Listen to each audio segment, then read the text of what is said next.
Salut les alphas et bienvenue dans cette vidéo. Aujourd'hui, on va parler d'un concept de mindset que j'affectionne beaucoup et c'est le concept du pro et de l'amateur. La différence entre un pro et un amateur. Ce concept va t'aider non pas uniquement dans ta pratique de musculation, fitness, nutrition, mais dans ta vie en général, notamment au niveau professionnel. Du coup, je t'invite à liker cette vidéo, abonne-toi à la chaîne et active la petite cloche pour recevoir des notifications et ne manquer aucune vidéo.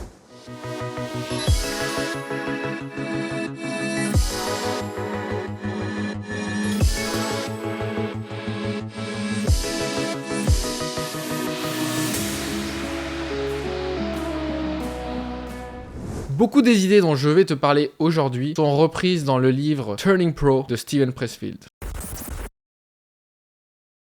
Alors juste la petite parenthèse Steven Pressfield, comme tu peux le voir, j'ai à peu près tous les Steven Pressfield du monde. Enfin pas tous, mais il en a écrit beaucoup plus que ça, mais je suis un fan de cet auteur.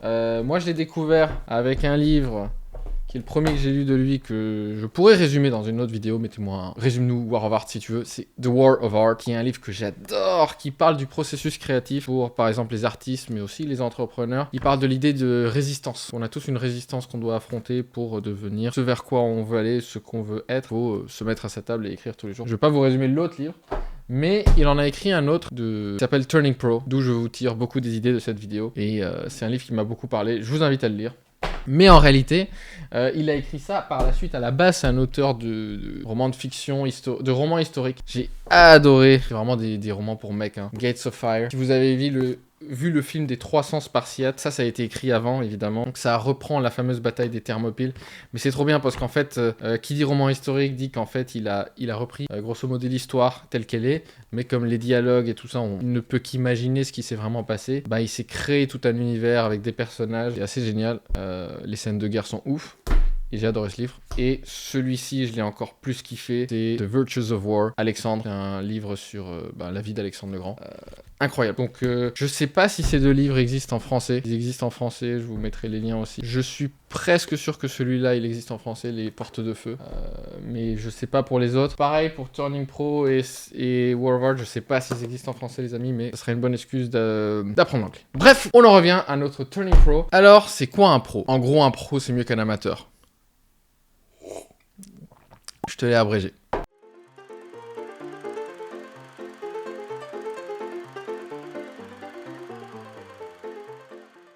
La différence fondamentale entre un pro et un amateur, c'est son identité. Ce n'est pas juste une question de résultat. Même si en général, tôt ou tard, le pro va avoir des résultats plus significatifs, il est possible qu'au début, un amateur ait de meilleurs résultats. Mais l'amateur reste dans son attitude, dans son identité, un amateur. La différence se fait surtout au niveau de leur identité et des processus qu'ils mettent en œuvre qui sont complètement différents. Je le précise car ce n'est pas juste une question d'être payé pour faire ça, même si en général c'est lié. C'est pas parce que tu es pro professionnellement que tu es payé pour ça et que tu te comportes comme un. Parfois il y a des personnes qui ne gagnent pas leur vie d'un métier, qui se comportent beaucoup plus comme un pro que d'autres qui sont payés pour ça. Bref, le pro a une identité de pro.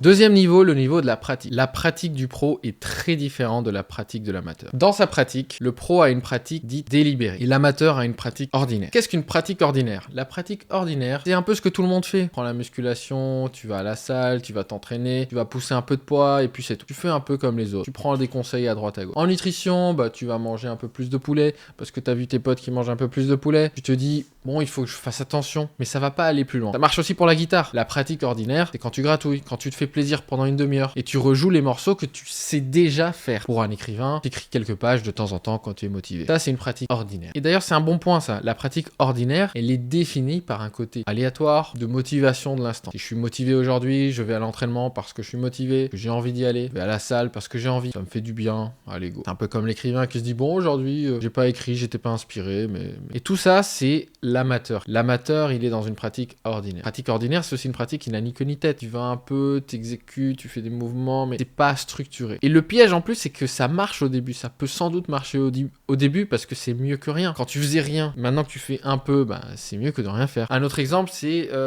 quand tu vas apprendre une langue. Quand tu vas dans un pays, bah, au début ça marche. Tu apprends quand même beaucoup au contact des gens. Mais peut-être que tu vas même prendre quelques cours. Au début, tu étais à zéro, bah forcément tu parles un peu mieux. Mais au bout de quelques années, continue à avoir cette pratique ordinaire, tu vas stagner. C'est ce qui fait qu'il y a des gens qui habitent aux États-Unis depuis 10 ans et qui parlent toujours un anglais immonde. Ils ont vraiment une pratique ordinaire. Ils ont fini par stagner et ils se sont contentés de ce niveau qui permet de communiquer tout en faisant plein de fautes de grammaire et d'orthographe dans tous les sens. A contrario, il y a ce qu'on appelle la pratique délibérée. La pratique délibérée, c'est autre chose. Il y a avant tout une notion de conscience dans sa pratique. Au sport, à chaque fois que tu fais les mouvements, tu mets ta conscience dessus. Tu donnes 100% de ta conscience à chaque série. Tu n'es pas sur ton téléphone entre chaque répétition. Tu réfléchis comment faire la meilleure version que tu peux donner de chaque mouvement avec la bonne technique. Peut-être que tu vas t'enregistrer, pouvoir t'améliorer, envoyer ça à ton coach. La pratique délibérée, c'est quand tu décides que tu veux obtenir le maximum de ta pratique. Tu ne vas pas à la salle juste parce que tu es motivé. Tu vas à la salle parce que tu as des objectifs. Tu as un coach, tu as un programme précis, avec des exercices précis,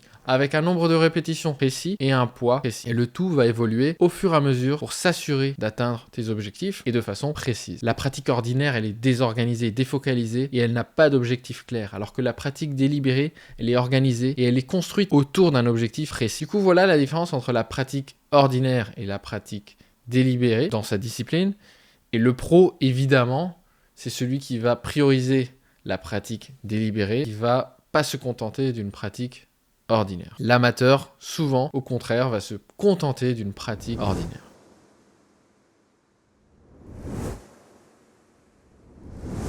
D'autres différences entre le pro et l'amateur, l'organisation. Le pro va avoir tendance à laisser une vraie place à sa pratique. Il va organiser, s'il le faut, sa vie autour de ça. Tu vas organiser ta vie pour bien dormir, pour manger correctement, pour être au pic de ta forme pendant ta séance. Tu as une organisation, tu as une structure de progression. Alors que l'amateur, lui, ça va être un peu... on voit si on arrive à faire ce qu'on avait dit, mais sinon tant pis, quoi. C'est à l'arrache. Le pro, il va avoir tendance à penser long terme. L'amateur pense court terme. Imagine qu'un jour, tu as la pêche et que tu es capable de faire 90 kilos au développé couché. Par contre, sur ton programme, il y a écrit 80. La pratique délibérée, c'est de faire juste tes 80. Tu sais que tout ton programme pro est prévu autour de ça. Tu fais confiance au processus. L'amateur va se dire, bon allez, j'ai la pêche aujourd'hui, je fais 80. Le pro suit une structure et si c'est fait exprès de faire moins aujourd'hui, parce que c'est mieux pour le long terme, il va se contenter de faire ce qui est mieux pour le long terme. L'amateur va maximiser le plaisir à court terme et le pro va maximiser le résultat sur le long terme. Et c'est un peu ça. Le pro, il cherche toujours à s'améliorer. Il prend les meilleurs leviers pour s'améliorer. L'amateur,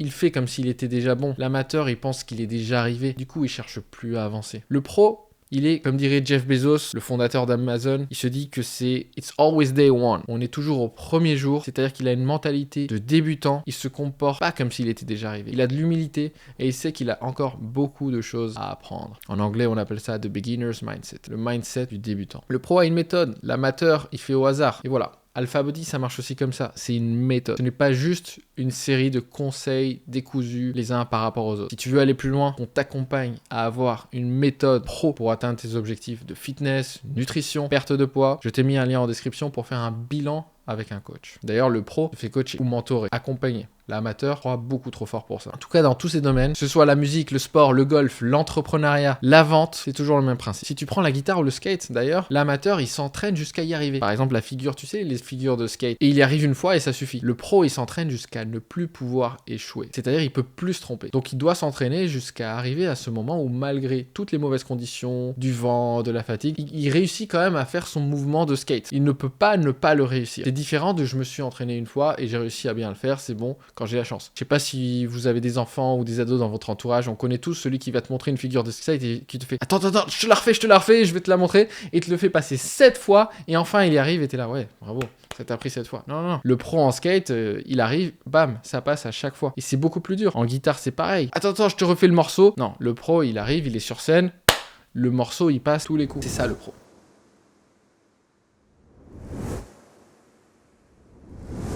Et pour finir, Je vais te raconter une histoire que j'adore, que j'ai appris de Charlie Munger, qui est le bras droit, qui est maintenant décédé, de Warren Buffett, qui est l'histoire du chauffeur de Feynman. Feynman qui est un prix Nobel de physique, probablement une histoire qui n'a jamais existé, mais qui est très drôle et qui illustre bien un point. L'histoire, c'est que Feynman, le prof de physique et prix Nobel de physique, faisait la tournée des universités, il faisait des présentations, et son chauffeur le conduisait d'université en université pour faire son speech. Et au bout d'un moment, son chauffeur lui dit « Mais tu sais, ton speech, je commence à bien le connaître, à force de l'entendre, je pourrais même le faire à ta place. » Et Feynman lui dit « Ah ouais? Bah ok, on échange, et c'est toi qui fais le prochain. » Feynman se déguise en chauffeur, chauffeur se déguise en Feynman, ils vont à la prochaine université, et c'est le chauffeur qui se fait passer par Feynman, et il fait une super présentation, c'est nickel, personne n'y voit que du feu. Mais vient le moment des questions. Un élève lève la main et pose une question technique. Et là, le chauffeur déguisé en Feynman répond « Ah, ça, c'est une question tellement bête que je vais laisser mon chauffeur y répondre. » Tout ça pour illustrer qu'en fait, peut avoir ce qu'on appelle une connaissance de chauffeur. Désolé si tu es chauffeur et que tu écoutes cette vidéo. C'est une expression. Mais c'est-à-dire que tu as une connaissance superficielle d'un domaine. Tu sais répéter comme un perroquet ce qu'on t'a dit, mais tu sais pas expliquer en profondeur les processus, tu ne sais pas pourquoi ça marche, tu ne sais pas répondre aux questions. Bref, tu ne connais pas le sujet en profondeur, tu n'es pas un expert. Une dernière différence entre l'amateur et le pro, c'est que l'amateur va se contenter de cette connaissance de chauffeur sur un sujet. Pro, non. Passe à travers ça et il va chercher les fonctionnements, les mécanismes pour vraiment connaître sa discipline à fond. Voilà. En tout cas, l'idée, c'est pas tellement de culpabiliser. Tu n'as pas besoin d'être un pro en tout. D'ailleurs, c'est probablement un fantasme. Dans la vie, tu peux probablement seulement être un pro dans un nombre très limité de domaines. Et c'est ok d'ailleurs de s'amuser et de rester à un niveau amateur dans certains domaines. Moi, je baby-foot, j'ai aucune envie d'être pro du baby-foot, ça ne m'intéresse pas. Le principal, c'est surtout de faire un choix en pleine conscience et de pas subir cette décision. Aussi, j'ai des moments de ma vie où tel ou tel domaine passe au second plan et je vais le pratiquer comme un amateur. C'est ok du moment que c'est un choix conscient et que je ne m'attends pas à des résultats incroyables de pro dans ce domaine-là, à ce moment-là de ma vie. Il faut juste être ancré dans la réalité, je pense. Je te laisse du coup avec un exercice aujourd'hui. Donc prends une feuille de papier, un bloc-notes, un document sur ton ordinateur. La question c'est, dans les principaux domaines de ma vie, santé, nutrition, fitness, boulot, ta passion, une discipline qui est importante pour toi, note-toi 4 ou 5 domaines, en quoi je me comporte comme un pro et en quoi je me comporte comme un amateur. Écris-le. Il s'agit pas de culpabiliser, il s'agit juste de mettre de la conscience dessus. Peut-être que dans tes entraînements, tu te comportes comme un amateur alors que tu t'attends à avoir des résultats de pro. Après, il s'agit juste de décider, soit je me fous la paix et c'est pas du tout une priorité pour moi et j'accepte d'être un amateur consciemment dans ce domaine de vie, soit c'est une priorité et je traite ça avec professionnalisme. Encore une fois, tout est qu'une question de choix, de cohérence et de priorité. À bientôt les alphas, je te laisse une autre vidéo.